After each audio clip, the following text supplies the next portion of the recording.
Hey, it's Dan. Welcome back. This is iAllegedly, and I've got a good one for you today. And I am at Eisenhower Park today with the ducks and the geese, and just hanging out. Got a lot to cover in today's video. It really appears that nobody knows what's going on with the economy right now, and feeding the geese. Look at these guys, they're all working on each other. Before I get into it, please take a second to hit the like button. Please hit the subscribe button. Listen to this one honk. Okay. Please hit the like button. Please hit the subscribe button. Don't forget to join the email list. The link is below in the video description. Right now, it is very apparent that no matter who you talk to, one day things are great, and then another day, look at these guys, they're fighting over the food. They're bad. And the economists don't want to go out and make bold predictions and talk about what's going to happen between, even now and the end of the year. They just want to talk about where things are at after they've already happened. And that's been the biggest problem that I've had with these people.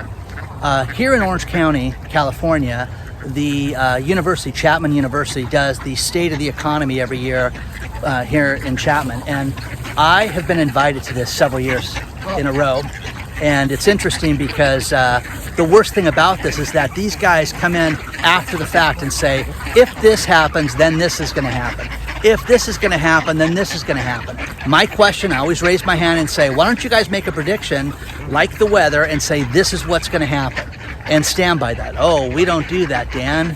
That's not what we do. We tell you what's happened after the fact. Okay? Now, one thing I can tell you is the ducks love the food. Look at the squirrels going at it, man. These guys are coming down off the tree. Everybody's hanging out. So the prediction is that everything's great, and we'll get through this. And I'm going to give you some examples as to why nobody really knows what's going on, and you can add all this stuff up yourself and determine where it's at. So let's get into it. I'm going to feed the ducks a little more.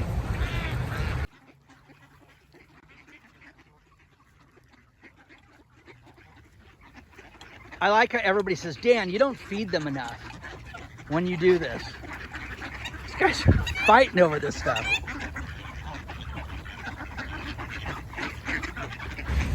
Now, with economists from different banks, you've got different opinions on where things are at, where they're headed, and where they're going to be in early 2022.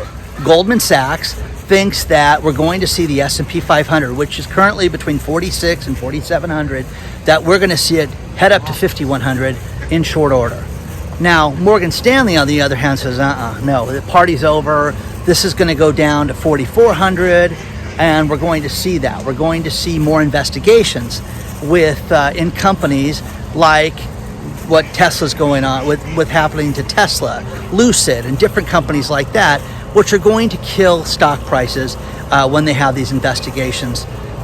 Whether companies have done anything wrong or not, people just don't like to know that people are thought of to be doing any impropriety. The credit market right now, as much as it is working and open right now, they think it's going to close up right now. But will it have a major effect on everything? Of course it will right now. Now, here's what's interesting with the economy. You've got more people right now, and these stories are all below in the video description, where people used more credit in October than they did in previous months. Everything's great. Now, people used less credit in November than they did in October. And people are saying this is a good thing. No, people don't have the credit. Now, people write me and say, Dan, I've got, 4 new credit cards that just got open. They extended credit. This is not for everybody. Understand this, guys, how the economy works. You are not the richest person in the world. You are not the brokest person in the world. You are somewhere in between. We all are right now. And with that, you're going to see, this duck needs to be quiet. Hey, we're filming right now, okay? Keep it down, okay? So you're going to see a little bit of everything right now, okay? So for those of you into recycling, this bench is recycled, so I'm going to sit on it right now.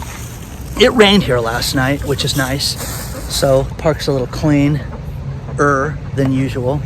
And but again, the problem with the credit and the problem with people accessing credit is that, people need credit for their business. People need credit from suppliers.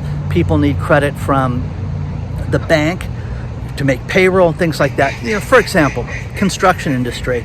Let's say you do a type of outdoor construction and it rains for a few days. Okay, well, you can't build, but Friday rolls around and people need to get paid. Lines of credit, things like that, are very handy for businesses to have so that you maintain your payroll and you maintain a healthy, happy company and people moving forward. It's just good.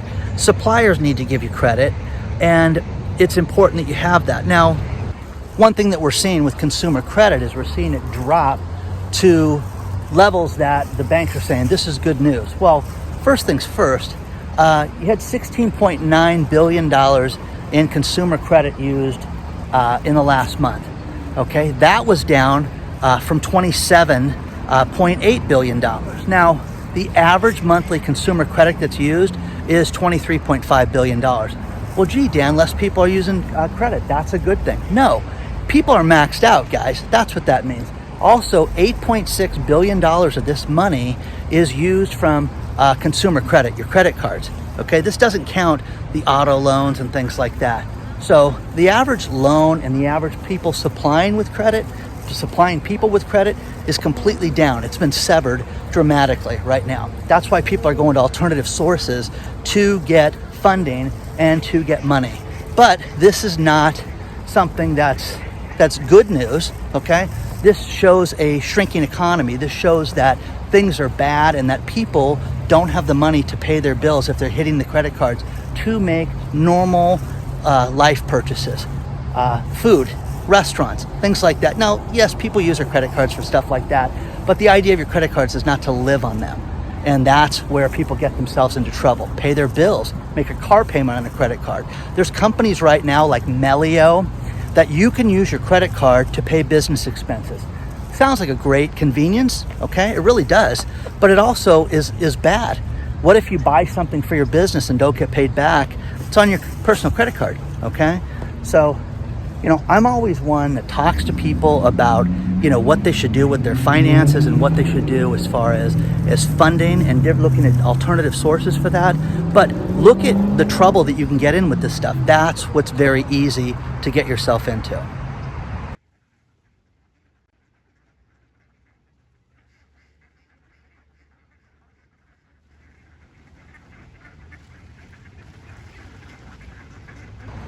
Now, one thing that I want to talk about is real estate. There is a CoreLogic study that's done basically every year, and it was in Fortune magazine. They talked about how real estate prices went up 19.5% on average from September 2020 to September 2021. And look at these ducks. Very, very pretty. So it went up almost 20% in a year. Okay, you guys are very attractive, very handsome, very different. How come you don't hang out with the other ducks? What's the story with that? Just very different. I don't know what these are. Anyways, so it went up 20% in a year. Now, for the first time, they're seeing a word that they're using called deceleration, where the housing prices are actually dropping 0.3%. Now, you can say, oh, big deal. And even the article said, okay, big deal. But you're seeing the beginning of a cresting wave that is going to crash down when it comes to real estate. Now, people are going to write me and tell me how great it is in their pocket and things still get sold in 2 days. And like I said, my friend, within a block of her house, 2 houses both sold over asking price, and the people were fighting to get in there. Okay, lucky you. I don't know who's spending $1 million on a simple tract house in Fountain Valley and Huntington Beach and cities like that. It's absolutely insane. So what you're starting to see, and if you look at some of the comments, there's a couple people that are notable people in the housing industry that comment on a lot of different YouTube channels, and they're starting to show that Coral Gables is dropping 20% and San Jose is dropping 12%. You're starting to see these numbers that are realistic numbers where things are starting to taper. They're starting to have houses sit on the market longer. You're starting to see problems with that. And again, We had that one neighbor of my friends who they're putting $30,000 in the house so they can get a realistic offer because the place is just sitting there. But the experts are starting to say that this is going to slow down. And again, cheap money, cheap interest rates. Where do you think that this is going to go? Okay, if you've got a $300,000 house, you think it's going to 500? It's crazy. You know, one of the subscribers wrote me about an area in Temecula, California, where they're building houses that are literally 15 miles off the freeway. So it's, you know, drive home from work and you've got another 40 minutes, okay, through traffic, lights, and everything like that to get to your house. And these are at $700,000 in the literal middle of nowhere, okay, California. Now, who's going to do that, guys? Who's going to pay for that? They've got these docks out here, okay? You know, you're starting to see, oh, by the way, these houses are not like ranch style where you've got a huge lot and a huge backyard. You're talking this deck that I'm standing on is as wide as your backyard would be on your 2-story house. So you get to look at your neighbor behind you. That's one thing I should do. I should go to some of these houses that are for sale and film everything I can until they throw me out. So share your thoughts on that if you'd like to see me do that, because I think it's absolutely crazy what people are spending money on right now. And $1 million used to be the thing that would say, look what this guy got for $1 million. In 2008, when the last housing crisis hit, I know people that went to the banks and they bought some of the greatest properties. I went to a Christmas party from 2011 turning to 2012 where this guy had a house in Ladera Ranch, which was a planned community next to a city called Mission Viejo. And this guy bought a house where these people put over $1 million into the property. Had a second granny unit built in the backyard. They had a unit built above the garage, and this guy bought the place for $600,000 then. Okay, absolutely insane. But I have a feeling you're going to start seeing deals like that come back because, you know, BlackRock cannot buy everything, guys. But there are so many people out there sitting on the sidelines waiting with their money. You know, investors, people that write me, Dan, we're saving, we're waiting. It's patience. And again, you know, Scott Walters is a perfect example. If you can afford to go out and buy something now, go get it, okay? If it makes financial sense to you and you want to do it, go get it. If you don't care if the house drops 20% or 30% or more and you're going to live with the payment and you're fine with it, go get your house, okay? But if, you know, you're budget conscious, like 99% of the people on the planet Earth, you know, you should go out and you should make sure that what you're buying is not going to go down in value. And if your wife lost her job, and the biggest kick I get out of people right now is when they say things like, do you know how important my husband is to this company? He would never get fired. Famous last words, okay? I've seen so many people lose everything in short order right now. I mean, it's absolutely crazy. So share your thoughts on all this stuff. Are you starting to see a downturn in real estate? Okay, let me know, because I know there's going to be people that are going to tell me, oh, Dan, all we're seeing is the stuff that's moving quickly. We're seeing the stuff where the house gets multiple offers. Okay, that's over, guys. It's ending very soon. I got a lot of comments from people that said, how do you make $25,000 a month and be broke? That's insane. Well, the greatest article popped up from SF Gate today on how people that live in the San Francisco area that make 300 grand are basically living paycheck to paycheck. Insane, okay? They live in a modest house, which is $1.5 million. They've got a modest big mortgage. They spend, on average, $30,000 a year on childcare to get their kids taken care of. Which again is insane, okay? But childcare, you know, when I was married and my kids were much younger, we had the greatest childcare program ever, where we would drop our kids off at even different schools, and the childcare program would pick the kids up and pick them up in a van different times of the day, take them, feed them. We would pick them up before 6 o'clock at night. It was absolutely unbelievable, absolutely stellar. And it would have been child abuse to send our kids anyplace else, according to our children. They absolutely talk about it to this day, and it's great, but it wasn't 30 grand. It was a lot less, but it was expensive. So that being said, you have things like that. You talk about, what they do for extracurricular activities. To go out to a meal in San Francisco for a couple, $200. Again, that's insane. That's a lot of money to eat out, okay?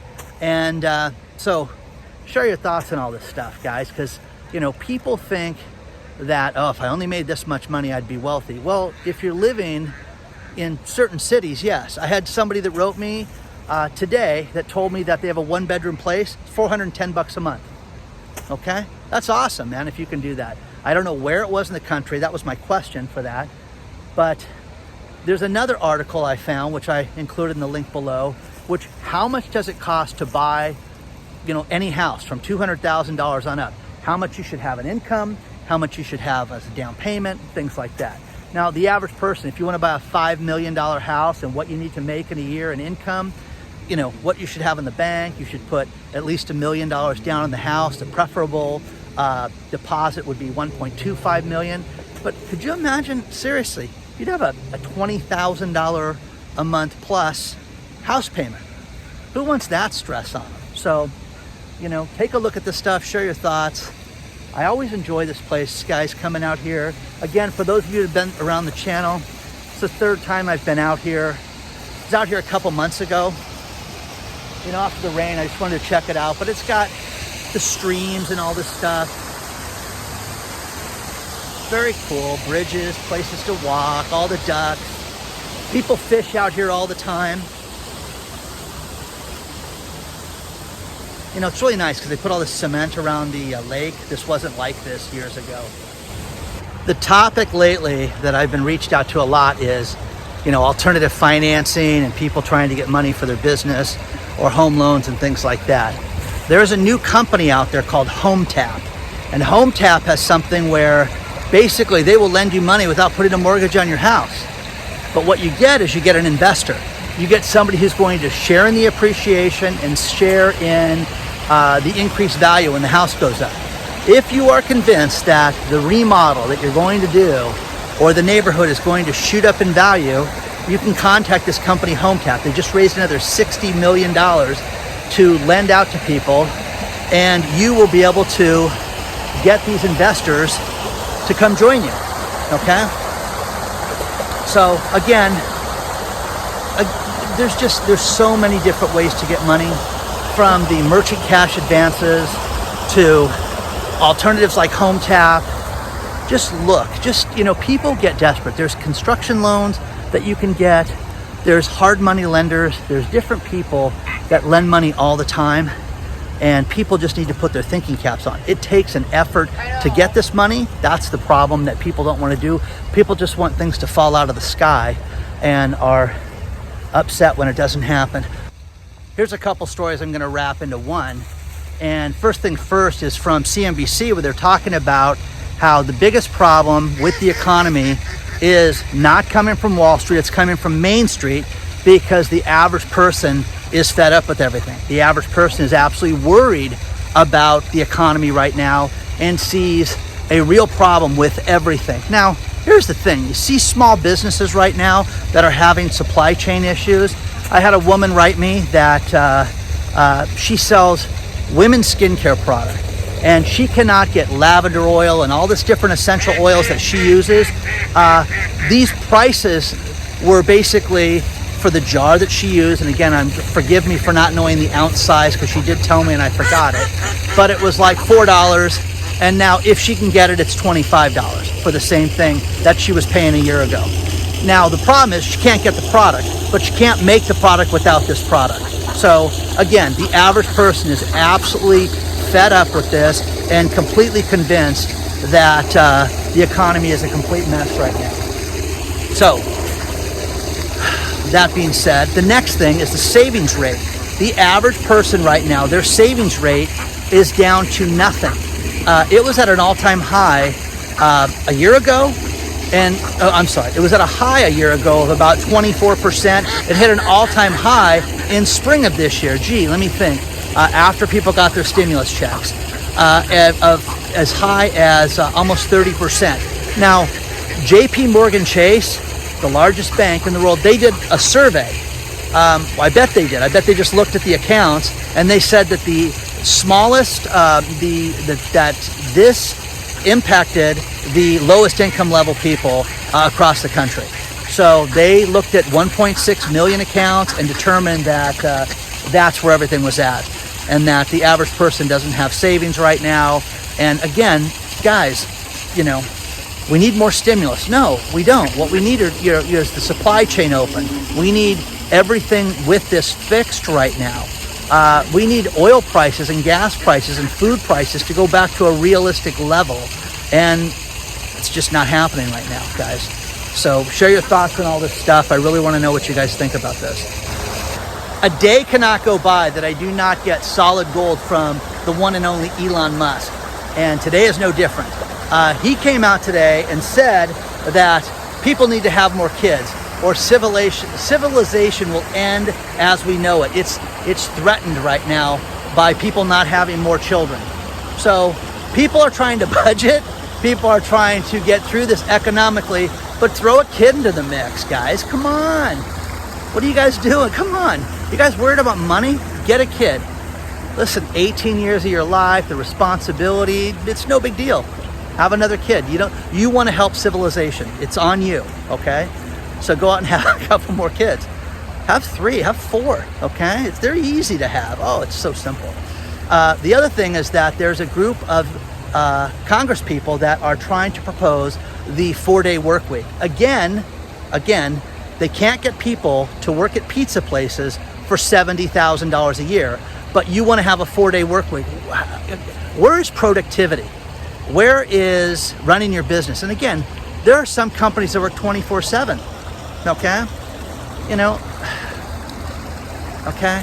So share your thoughts on this stuff, guys. I really want to know what you think. Are you going to have kids? Maybe you should have kids during this video, okay? Do that, okay? And do you want to work a 4-day work week? I want to work a 2-day work week, okay? So that's going to be my thing, okay? Share your thoughts on all this stuff, guys.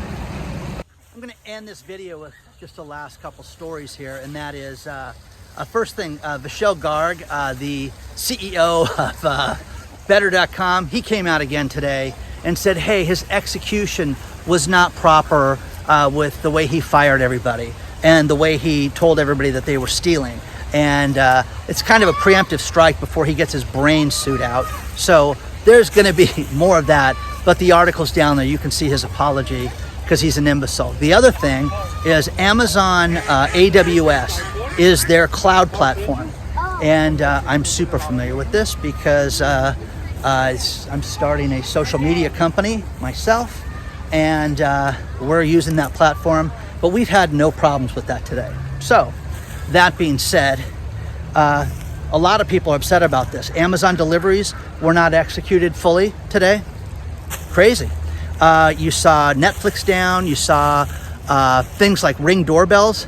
Imagine that. Imagine not being able to see your Ring doorbell. And again, thieves being the ever industrial, they're always so, ahead of the game. I wonder if people took care of this and took advantage of this during this time, knowing that rings were down and that they could go and basically rob people and it wouldn't be recorded. So let me know if you heard anything about that. I'm sure in a couple days we'll hear about this stuff. Let me know, guys, about this. Let me know if it affected you. And do you use AWS? Hey guys, don't forget to like and subscribe. Don't forget to join the email list. It's in the video description below. So talk to the ducks and they're all going to do that, and you should too. So onward and upward, guys. I will see you guys very soon, and thanks for being here.